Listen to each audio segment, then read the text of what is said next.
अस्सलाम वालेकुम स्टूडेंट्स। आज हम देखेंगे स्क्रू गेज के बारे में।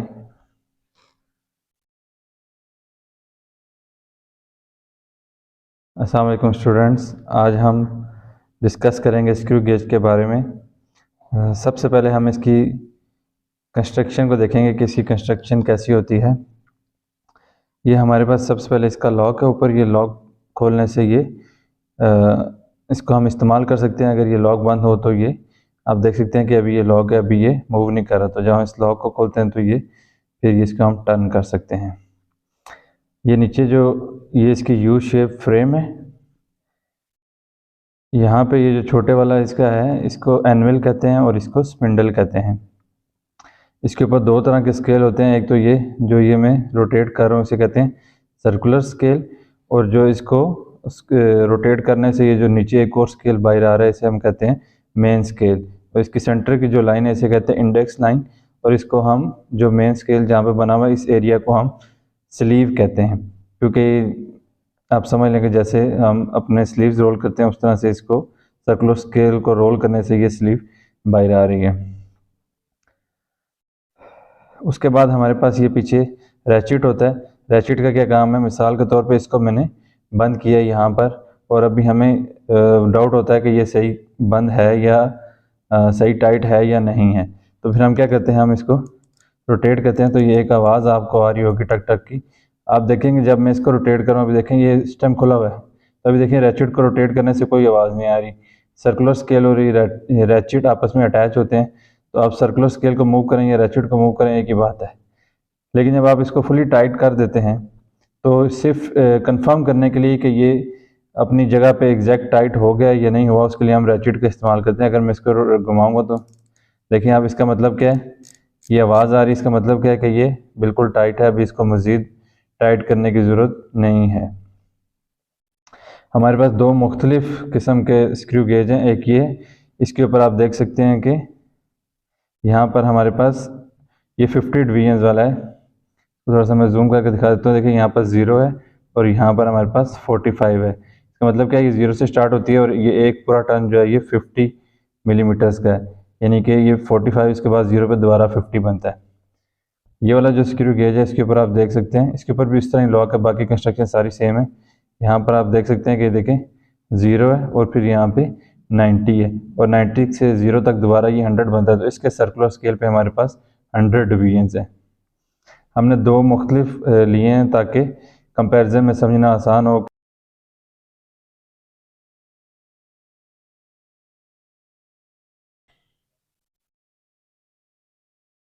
अब हम देखेंगे स्क्रू गेज की पिच फाइंड करने का तरीका, इसकी पिच कैसे फाइंड की जा सकती है। हमने देखना है कि इसका जो ज़ीरो है, इंडेक्स लाइन का 0 और जो सर्कुलर स्केल का 0, इन दोनों को आपस में ऐसे रखना है, दोनों एक दूसरे के ऊपर आ रहे हैं। जो इंडेक्स लाइन का जो सर्कुलर स्केल की 0 वाली लाइन है वो इंडेक्स लाइन के बिल्कुल ऊपर आ रही है। अब हमने क्या करना है, हमने इसको टर्न देना है। ये 0 को हम टर्न देंगे सर्कुलर स्केल को, और ये 0 वापस आ गया यहाँ पे। हमने रोक के देखना है कि ऊपर से जो मेन स्लीव बनती है उसके ऊपर कितनी मिलीमीटर बाहर आया है। तो अभी तक 1 मिलीमीटर भी मेन स्लीव के ऊपर शो नहीं हुआ। हम इसको फिर एक और टर्न देंगे, और 0 जब दोबारा यहाँ पे आ जाए तो हमने देखना है, गौर करना है कि यहाँ पर ऊपर से 1 मिलीमीटर बाहर आ गया। ये नीचे भी एक डिवीजन छोटी सी आपको नजर आ रही होगी, ये 0.5 मिलीमीटर की है, इसको नहीं देखना, ऊपर वाली को देखना है। ऊपर वाली 1 मिलीमीटर है, तो ये 1 मिलीमीटर 2 चक्कर देने से बाहर आया। और जब हमने फर्स्ट चक्कर दिया तो फर्स्ट राउंड दिया था इस सर्कुलर स्केल को, तो ये 0.5 मिलीमीटर, यानी कि जो नीचे एक आपको डिवीजन नज़र आ रही है वो 0.5 मिलीमीटर की है, तो वहाँ तक बाहर आया था। एक सर्कुलर स्केल को एक दफ़ा घुमाने पे, यानी कि 0 को घुमा के वापस 0 पर लाने तक कितना मिलीमीटर मेन स्लीव के ऊपर बाहर आते हैं, उसे हम कहते हैं इसकी पिच। तो हमने 2 टर्न दिए तो 1 मिलीमीटर बाहर आया, एक टर्न पे 0.5 मिलीमीटर आया। तो इसका मतलब क्या है, इसकी पिच क्या है, 0.5 मिलीमीटर। अब हम दूसरे को देख लेते हैं।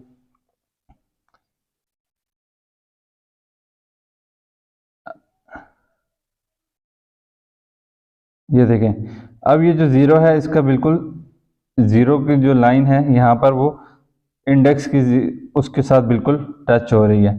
तो जब हम इसको एक राउंड ट्रिप देंगे तो हम देखते हैं कि 1 मिलीमीटर इसने मेन स्केल के ऊपर तय कर लिया, यानी कि मेन स्केल से 1 मिलीमीटर मजीद बाहर आ गया। इसको हम यहाँ पर ये लाजमी नहीं है कि पूरा क्लोज हो या बंद हो, आपने सिर्फ इसको जीरो को इस लाइन के ऊपर रखना है, जो सर्कुलर स्केल का जीरो है इसको इस लाइन के ऊपर रखना है और फिर इसको एक राउंड ट्रिप देना है और देखना है कि एक राउंड ट्रिप देने पे अभी देखें यहाँ पे 1 2 3 मिलीमीटर बाहर है। तो अभी हम देखेंगे इसको, जब मैं दोबारा से राउंड ट्रिप देता हूँ तो आप देखें जब ये जीरो दोबारा घूम के वापस आया तो 1 2 3 4 मिलीमीटर हो गया। इसका मतलब क्या है कि मेन स्लीव के ऊपर इसने कितना डिस्टेंस कवर किया है, 1 मिलीमीटर का। तो इस स्क्रू गेज की जो पिच है वो कितनी है, 1 मिलीमीटर। मैं आपको बताता चलूँ कि ये स्क्रू गेज जो इस साइड पे दिया हुआ राइट साइड पे जिसकी 1 मिलीमीटर पिच आई है, ये इसके ऊपर 100 डिवीजन है, सर्कुलर स्केल के ऊपर 100 डिवीजन है, ठीक है। ये वो स्क्रू गेज है जो आपकी बुक के अंदर बना हुआ है और इसके सर्कुलर स्केल के ऊपर 50 डिवीजन है।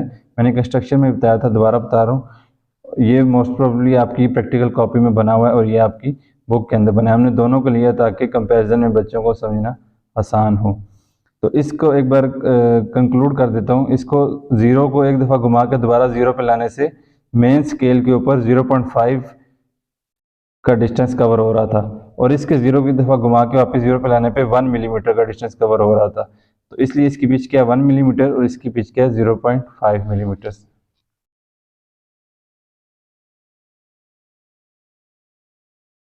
अब हम देखेंगे कि इनके लीस्ट काउंट फाइंड करने का क्या तरीकाकार है। लीस्ट काउंट का फॉर्मूला स्क्रू गेज का आपने पढ़ा होगा, least count is equal to pitch of screw gauge divided by number of division on circular scale. तो इस के अंदर आपने देखा होगा कि इसकी पिच क्या थी, 0.5 मिलीमीटर्स। इसके ऊपर नंबर ऑफ डिवीजन कितनी है, 50। 0.5 divided by 50 is equal to 0.01 millimetre. तो इसका जो लीस्ट काउंट आया वो 0.01 मिलीमीटर है। अगर हम इसको सेंटीमीटर में कन्वर्ट कर दें तो 0.001 सेंटीमीटर हो जाएगा। मिलीमीटर को 10 से डिवाइड करें तो सेंटीमीटर्स में कन्वर्ट हो जाता है। अब इस राइट साइड वाले स्क्रू गेज की हम पिच लीस्ट काउंट फाइंड करेंगे। इसकी पिच क्या आई थी हमारे पास, 1 मिलीमीटर और नंबर ऑफ डिवीजन इसके ऊपर कितनी है, 100 है। जब हम 1 को 100 से डिवाइड करते हैं तो 0.01 मिलीमीटर आ जाता है और इसको जब हम सेंटीमीटर्स में कन्वर्ट करेंगे तो 0.001 सेंटीमीटर्स आ जाएगा। मिलीमीटर्स को 100 से डिवाइड करने 10 से डिवाइड करने से सेंटीमीटर्स में कन्वर्ट हो जाता है। आपने देखा होगा कि इसका और इसका, इन दोनों का लीस्ट काउंट बिल्कुल सेम आया है। इसकी वजह क्या है, क्योंकि इनकी पिच डिफरेंट थी।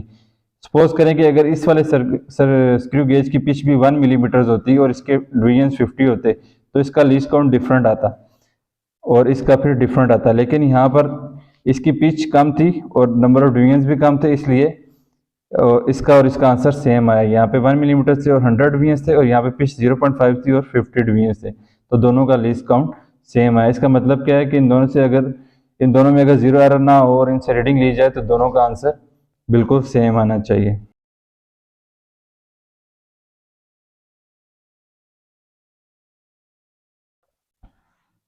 अब हम देखेंगे कि स्क्रू गेज का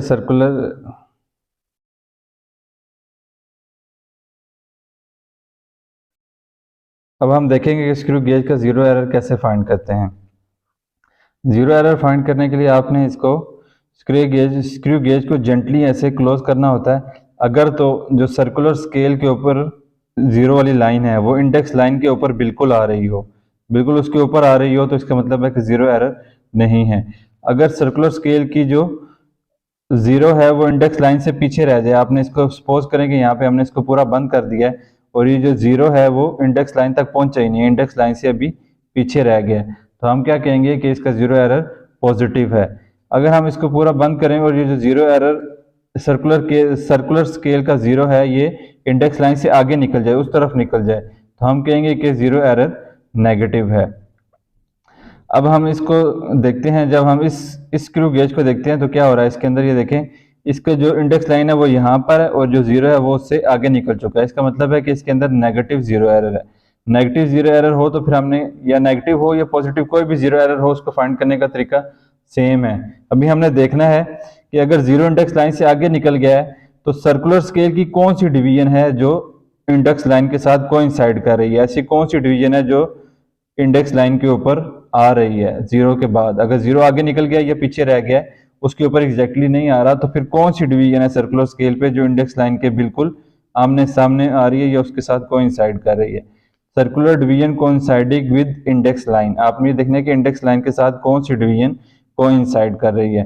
तो यहाँ पर अगर हम इसमें गौर करें तो जीरो आगे निकल चुका है, इसका मतलब है कि नेगेटिव जीरो एरर है, और इसके अंदर 49 डिवीजन जो है वो इसके अंदर ऐड कर इसके साथ कोइंसाइड कर रही है।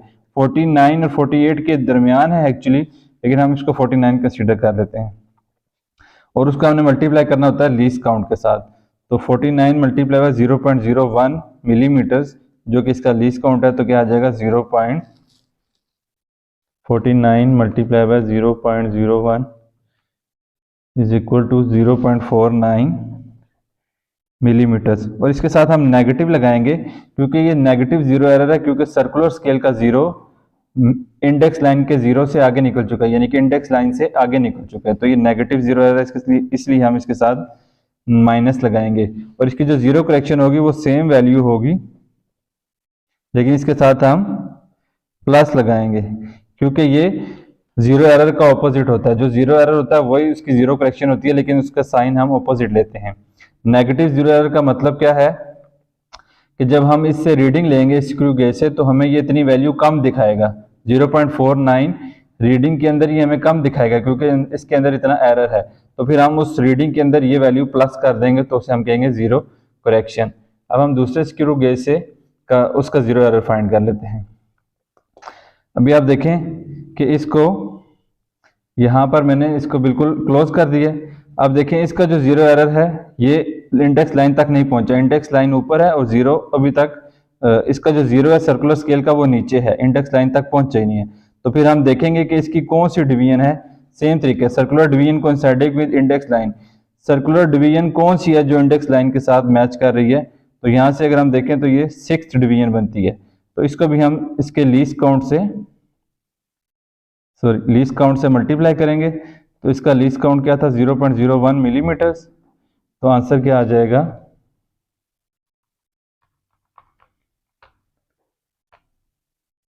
0.06 मिलीमीटर्स। ये जीरो एरर पॉजिटिव है क्योंकि जो जीरो है सर्कुलर स्केल का वो इंडेक्स लाइन तक नहीं पहुंचा, उससे पीछे है, अभी उसके पीछे है, उससे आगे नहीं गया, उससे पीछे है। तो ये पॉजिटिव है, तो इसके जीरो एरर करेक्शन की वैल्यू क्या हो जाएगी, नेगेटिव हो जाएगी, क्योंकि जो जीरो एरर की वैल्यू होती है वही जीरो करेक्शन की वैल्यू होती है, लेकिन साइन ऑपोजिट होता है। पॉजिटिव जीरो एरर होने का क्या मतलब है कि ये हमें इतनी वैल्यू एक्स्ट्रा दिखाएगा, जब हम इससे रीडिंग लेंगे तो वो उस रीडिंग में इतनी वैल्यू एक्स्ट्रा होगी, फिर इसलिए हम उसको माइनस करेंगे, इसी को हम जीरो करेक्शन कहते हैं।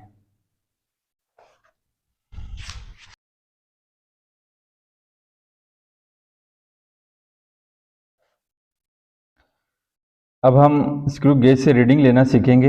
ये स्क्रू गेज के अंदर हमने एक की रखी है और हमने देखना है कि अब इससे रीडिंग कैसे लेंगे। जब हमने इस की को यहाँ पे रख दिया तो हमने इसको जेंटली क्लोज करके देख लेना कि क्लोज है कि नहीं। अगर यकीन ना हो रहा तो फिर हम ये रैचेट को घुमाएंगे, इसकी आवाज़ से पता लग जाएगा कि ये टाइट हो चुका है। अब हमने देखना है सबसे पहले मेन स्केल रीडिंग देखनी है कि इस मेन स्केल के ऊपर क्या रीडिंग आ रही है। तो अगर हम गौर से देखें यहाँ पे तो ये जो बिल्कुल 2 मिलीमीटर्स यहाँ से बाहर नज़र आ रहे हैं, तो इसकी मेन स्केल रीडिंग क्या हो जाएगी 2 मिलीमीटर्स। 1 और 2 बिल्कुल सर्कुलर स्केल के साथ टच हो रहा है, इसलिए एग्जैक्ट नज़र नहीं आ रहा होगा वीडियो में, तो 2 मिलीमीटर्स इसकी रीडिंग है। अब हमने देखना है कि सर्कुलर स्केल रीडिंग क्या है। सर्कुलर स्केल रीडिंग का मतलब क्या है, हमने देखना है कि कौन सी डिवीजन है जो यहाँ पे इसके साथ मैच कर रही है। तो इसकी 28th सर्कुलर स्केल की कौन सी डिवीजन इंडेक्स लाइन के साथ मैच कर रही है, यानी कि यूं इंडेक्स लाइन यूं है और सर्कुलर स्केल की जो लाइंस ऊपर जा ऐसे घुमाने से आई हैं, कौन सी लाइन उस लाइन के बिल्कुल ऊपर आ रही है। तो 28th डिवीजन बन रही थी, इसको हमने मल्टीप्लाई करना है इसके लीस्ट काउंट से। 28 मल्टीप्लाई बाय 0.01 मिलीमीटर्स 0.28 मिलीमीटर्स आ जाएगी circular reading. Circular reading 0.28 millimetres आ गई है। अब फाइनल रीडिंग क्या होगी, इन दोनों को हम प्लस कर देंगे, 2 प्लस 0.28 मिलीमीटर्स, तो ये क्या हो जाएगा 2.28 मिलीमीटर्स। तो तो इसका फाइनल आंसर क्या आ जाएगा, जो इसका ये वैल्यू आई है इसके अंदर हम इसका जीरो करेक्शन की वैल्यू को प्लस करेंगे। तो इसकी जीरो करेक्शन की वैल्यू जो हमने पहले फाइंड की थी वो क्या थी, 0.49 मिलीमीटर्स। तो जब इन दोनों को हम प्लस करेंगे तो क्या आ जाएगा, 2.28 plus 0.49 is equal to 2.77 millimetres. ये इसकी वो रीडिंग है जो बिल्कुल जीरो एरर रिमूव करने के बाद, जीरो करेक्शन करने के बाद आई है। एक बार दोबारा बता देता हूँ, हम सबसे पहले मेन स्केल की रीडिंग पढ़ेंगे कि मेन स्केल पे कितनी डिवीजन शो हो रही है। तो 2 डिवीजन शो हो रही थी, इसका मतलब है 2 मिलीमीटर्स। और फिर सर्कुलर स्केल की कौन सी डिवीजन थी जो इंडेक्स लाइन के साथ मैच कर रही थी, कोइंसाइड कर रही थी, वो 28 डिवीजन थी। उसके हमने लीस्ट काउंट से मल्टीप्लाई करना था, ये वैल्यू आ गई, फिर इस वैल्यू को और इस वैल्यू को प्लस करना था, तो फाइनल रीडिंग आ गई। ये फाइनल रीडिंग तब इसको माना जाता है जब जीरो एरर ना हो, डिवाइस आपके बिल्कुल परफेक्ट हो। लेकिन जब इंस्ट्रूमेंट में जीरो एरर मौजूद हो तो हमने फिर इस आंसर के अंदर जीरो करेक्शन की वैल्यू को ऐड करना होता है। जीरो करेक्शन की वैल्यू को हमने इसके अंदर ऐड किया है, तो ये 2.28 प्लस 0.49 इसकी वैल्यू थी, तो 2.77 मिलीमीटर इसका आंसर आया है। अब हम रीडिंग लेंगे दूसरे स्क्रू गेज से। मैं सेम की उसके अंदर भी रख देता हूँ ताकि पता लग जाए कि दोनों की रीडिंग जो है वो सेम आ रही हैं, या दोनों की रीडिंग जो है वो सेम आ रही हैं, या कितना फ़र्क आ रहा है इनके अंदर। अब सेम मेथड को हम फॉलो करेंगे। इसके अंदर हमने देखना है कि कितनी डिवीजन्स बाहर आ रही हैं। तो यहाँ पे भी क्लियर कट 2 डिवीजन्स शो हो रही हैं मेन स्केल के ऊपर। 2 डिवीजन्स हैं, तो ये 2 मिलीमीटर्स हो जाएगा। अब हमने देखना है कि इसकी कौन सी डिवीजन है जो सर्कुलर स्केल की कौन सी डिवीजन है जो उसके साथ कोइंसाइड कर रही है। तो ये यहाँ पे अगर गौर से देखा जाए तो 81 डिवीजन बनती है। 81 मल्टीप्लाई बाय लीस्ट काउंट करेंगे, 81 मल्टीप्लाई बाय 0.01 मिलीमीटर्स, तो ये क्या आ जाएगा, 81 मल्टीप्लाई बाय 0.01 0.81 मिलीमीटर्स आ जाएगा। अब इसकी फाइनल रीडिंग क्या होगी, इन दोनों को प्लस कर देंगे तो ये क्या हो जाएगा, 2.81 मिलीमीटर्स। अब आफ्टर जीरो करेक्शन क्या होगा, इसकी फाइनल रीडिंग चेंज हो जाएगी क्योंकि इसके अंदर जीरो एरर मौजूद था। तो हम क्या करेंगे, 2.81 प्लस इसकी वैल्यू माइनस में थी 0.06 मिलीमीटर्स थी। तो जब हम इसको 2.81 माइनस 0.06 करेंगे